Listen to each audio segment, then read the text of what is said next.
to do is I spent the last few days making props. Okay, so I always start with why. Okay, big fan of Simon, and he turned around and he said, always know why you're doing it. So as I told you, I'm doing this session because Maxim said he had this idea that this would be a great session because all of you humans are here because you're into creativity and some of you are quite disruptive. So this was the session he wanted to do based on my work on Mavericks. So my purpose is to share some of my insights from the work I've done and let's have some fun. Okay, so you're just gonna have, who's British here? If you're into Blue Peter, this is what it's going to be like. Here's what I prepared earlier. So first of all, what I want to do is I want to tell you about some humans. If I'm going to talk to you about how to Maverick successfully, you kind of need to know what I'm going to do here. I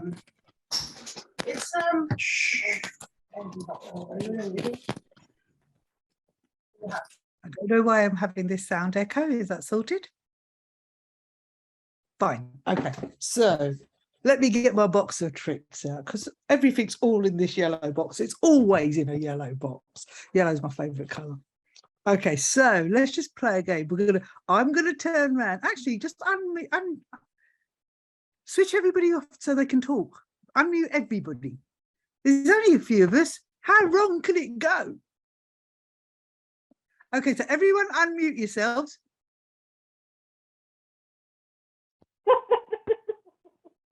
Perfect. Mariah, I hope I'm hearing your name right. I love your laugh already. If you do that through the whole of this next 20 minutes, my session's going to rock. Okay. So basically, let's start with, so Maverick, one we all know and recognize, okay? Especially with the Top Gun. We all know Pete Mitchell. We know he doesn't follow the rules, but when shit hits the fan, he's the one you want in, you know, well, maybe not as your wingman, but you have to watch the film to get the rest of that. Does anybody know who this person is?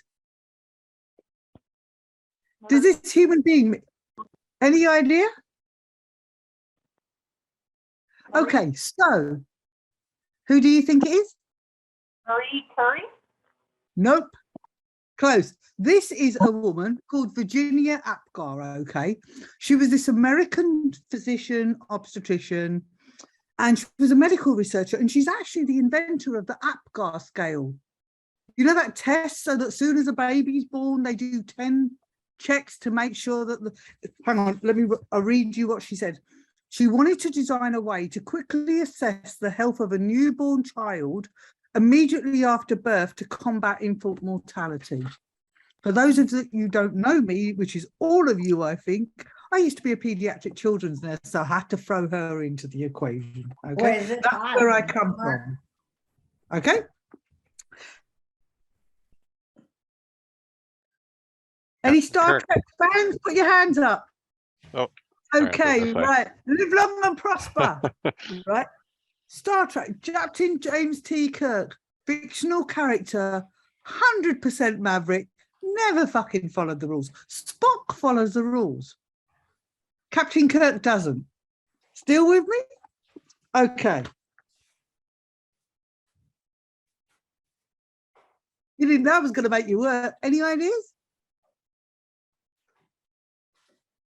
Okay, this is Emmeline Pankhurst. Does that mean anything to you? Not if you don't want to talk. Okay, Emmeline Pankhurst. She was a political activist, and she was the woman who organised the suffragettes in the UK. She was the one who was changing herself up to the bar, saying, "No, we need to. Something's not right here. We need to change." She challenged the status quo, which is one of the things that Mavericks do. Okay. And I'm going to end with this one. How many of you, right? I can't see all of you, and I've probably got 50% of you that I can see. I would really like it if I could see you all, and if you can all unmute, if that would really help. So who's this? Willy Wonka. Willy Wonka. Now, who's watched Charlie and the Chocolate Factory? Oh, for sure.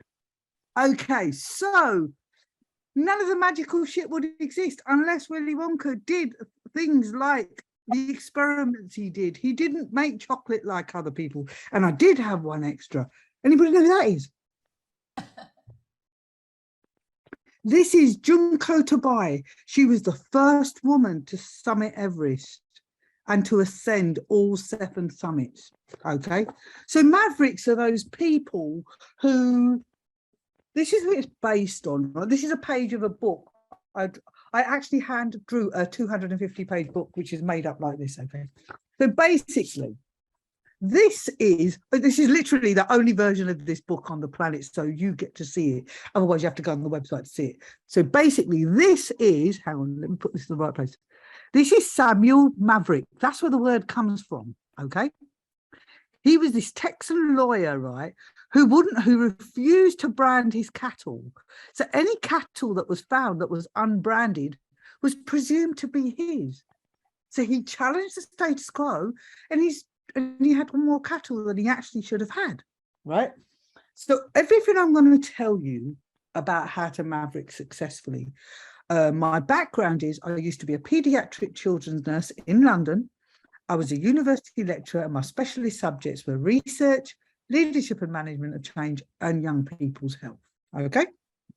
So I've worked in theatres, orthodontics, I've worked as a school nurse, in what you guys call ER and we call A&E. And my most powerful job I've ever done was I was a children's nurse in a palliative care home for children. Okay. So what I did was, when I did my research for my master's in innovation, I decided it'd be really good fun to interview 100 people who disrupted their industries. So I spent hundreds of hours interviewing them, and then I learned all these things about them, okay? About their education. I'm physically showing you. Yeah. So. Can I call you, dude? Hold on 1 second. Let me. Sorry, say that again? Okay, so that's what I did. So everything I'm going to tell you is one of the threads that came out of the research that I did, okay? Of interviewing people from Shell Oil to the head of Lego to IBM to, oh, who's the most innovative chef out there? Fuck, I need Ferran Adria. Yeah, that's how I did it. So I'm going to tell you 3 of the main threads that came out of my magic box of notes, okay? First of all, I'm going to tell you about communication. Okay? That's better. Tell me, make sure I hold it in the right place for you guys, okay? One of the first things that I learned about successful Mavericks is they communicate. They're able to communicate their Maverickness, what makes them uniquely them.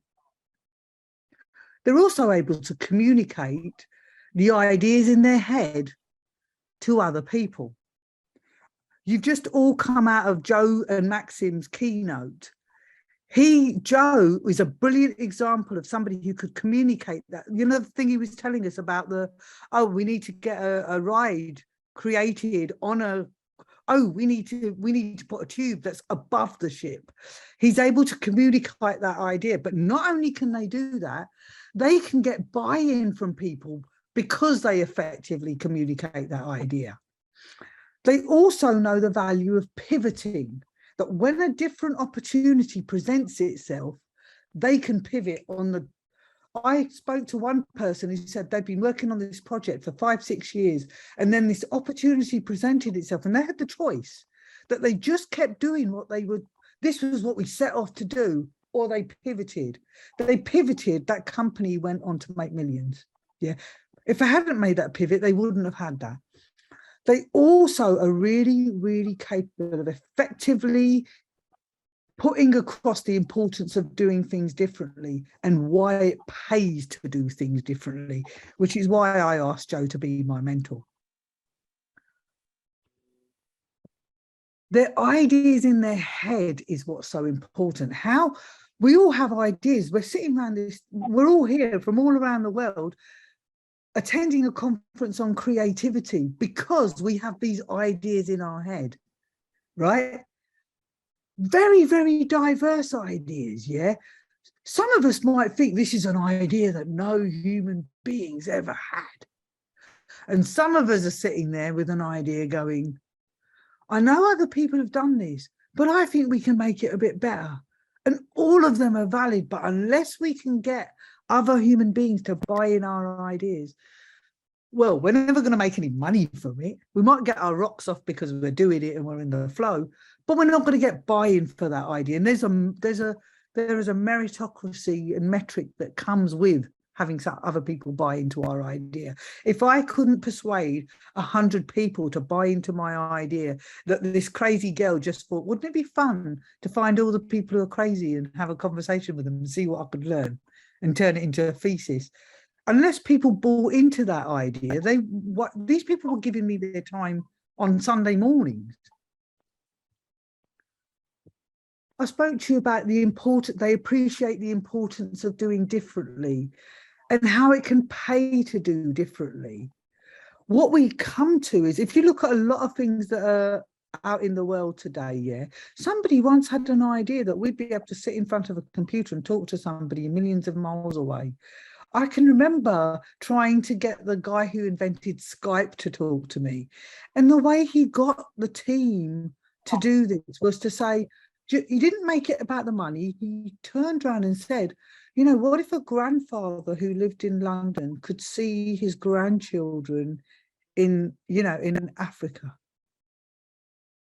That's how he told the story. So, but then obviously you have to monetize that. But when I say it pays to do things differently, I'm not talking about money. I'm talking about it pays to do things differently. Sometimes we cook a recipe a different way, and all of a sudden it paid because that recipe, those cookies were way better than following the recipe. So it's about pushing our boxes. And I told you about the pivot. You know, what is the pivot what is that pivot that's got to happen? Maybe my pivot is, like, the thing I'm pivoting to is I'm so open to any kind of randomness. A few people turned around and went, Billie, you're like such a big kid. You used to be children's. Why aren't you writing a children's book? And I thought, yeah, why aren't I? So I'm actually working on a children's book called The Girl Who Wouldn't Fit In, because I just don't fit in. And like, well, why not? How long can it go? Okay.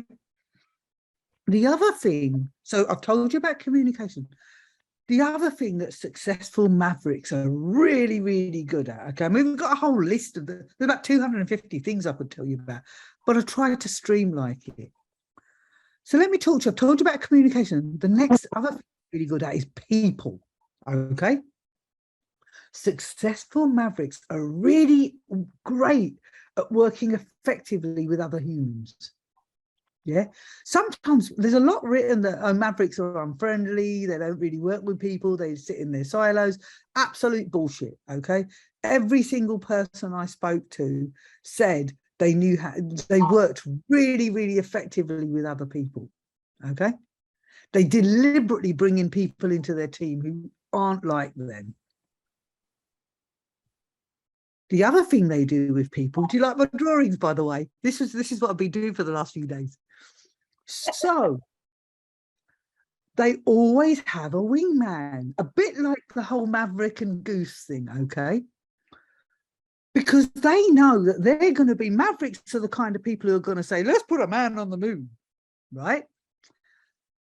The non-mavericks are going to build the fucking rocket, do the strategies, buy the things, get people to come and do the media, all that side of it, yeah? All the side that thing. So what mavericks do, they're really good at identifying in the people who's their wingman.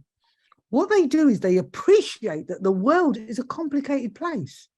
And having people with expertise in different things, right, is what actually adds richness and adds depth and expands the possibilities and helps with execution. So they get really good at creating solid teams of different types of people around them. But I can tell you of so many people that I interviewed who turned around and said, well, see, I'm like this. I go out and get this idea. He goes, then I've got my wingman. He runs the office. He gets the timetable done. He does all the things that they're not, all the inside the box stuff they're not very good at. They have a wingman who does that. The other thing with people people that they're good at. I only picked 3 themes, yeah. They actually are able to work with human beings who appreciate their talents. I interviewed the guy. I spoke to a guy. Have you ever seen that picture of the old guy with the beard with the old brick phone in his hand? His name is Marty Cooper. Okay. And when I was talking to Marty, he explained to me that when he worked at Motorola, the guy who was his manager understood he was different.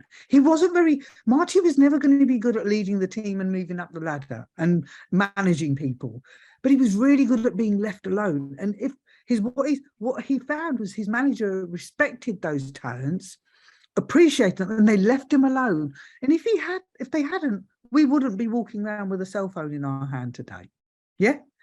So they find people who appreciate their talents, but also work with people who can use their talents more effectively. They find great bosses that appreciate what they bring to the table. With me so far? That is what they do in terms of people. They also, successful mavericks, learn how the system works and how non-mavericks work. Because once they understand that, they know which bit to switch into and which bit to switch out of. Actually, this is a better way, isn't it? Yeah. So that's what they do. They figure out, if you want to disrupt something, a lot of them said, you've got to know what the rules are before you know how you're going to bake them, bend them, or just blow them up. All right? So that's the section I wanted to tell you about people. The bit I want to tell you about what successful mavericks do in terms of themselves, okay? It's my little attempt at drawing a mirror. And you can all see yourself in it, because, hang on, let's see if I can make this work. So what successful mavericks do, okay, when it comes to themselves is they accept themselves just the way they are. They accept their uniqueness and their way of operating. They don't try and be somebody else. They don't try and conform. They realize their weirdness is their power. And in a world full of conformity, which is what my next talk's about, it's kind of really difficult to do that. But they know who they are. They know how they operate. They don't really give a shit about a lot of things that other people seem to give a shit about. The other thing they do, can you see if I can do this? Can you see that? So basically, successful mavericks are able to design the kind of life they want. And if you design the kind of life you want, they value freedom above everything. I remember asking Ferren, about freedom. And he said, freedom is just, you make money. Money is just to buy us more freedom, more and more freedom. So they value freedom, and they give themselves the freedom and the permission to be themselves. They give themselves the flexibility to be themselves, the autonomy to be themselves, and to get creative fulfillment. And how do they do that is they don't want a life where they live for the weekend. They want a life where they're doing what they want to be doing all the time, like this. I love doing this shit, right? So their work is usually what they're playing at. So that was what I want to show you. The last deck is like, they don't want a happy life. They want to be happy in life, in work, in their relationships, everything. Happy work allows them to, I think happy work for all human beings, okay, is when you're doing the work that you're uniquely equipped to do. You don't even have to think about it. But it takes calculated risks to do that. They're really good at doing that. Successful mavericks take calculated risk. I am going to do this in this situation. And they rapidly iterate. They reiterate themselves, and they iterate what they're working on. One of the ways they're successful is they create work environments that work for them. And a lot of them become entrepreneurs for that simple reason. if they love what they want to do, they want to build creative maverick companies. They want their work to be three things, okay? 3 or 4 things. I'm going to tell you what they're looking for. They're looking for their work to be fun. They're looking for their work to make some change in the world for good. They work on projects that feed their souls. And along the way, with a bit of luck, they're doing work that makes them money as well. So I wanted to tell you, my purpose here was to tell you about what do successful mavericks actually do? I've tried to tell you about some of the stuff they do in terms of how they successfully communicate, how they successfully work with people, and how they successfully design their life by being their truest version of themselves. That's kind of the end of my presentation. I really hoped you liked it. And have you got any questions?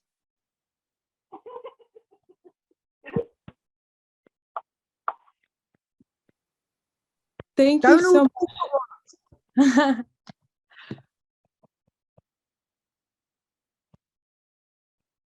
I'm not gonna hit anybody. I will cry if you don't give me any questions. I love this, Billie. This is awesome. Thank you. Okay, so I've got a question. Why did you love it? Because it reminded me of how I have been a maverick, and I have actually pivoted from 25 years of art teaching to artist. But it reminded me that the path I'm on is exactly what I need to be as that maverick. I love to break the rules. I love to, my worst line is, this is how we've always done it. Like, I want to break that line.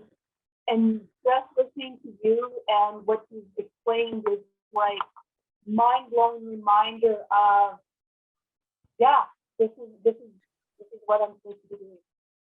Okay. Well, thank you so much for sharing that. And I'm glad it was able to inspire you. What I would say to you, Maria, is if you go, I've got a website called maverickwisdom.com. You can see the whole book and you can see all the interviews. And if you like it, anything you donate goes straight to the Benioff Children's Hospital. So just do it your way. Just be you. Thank you.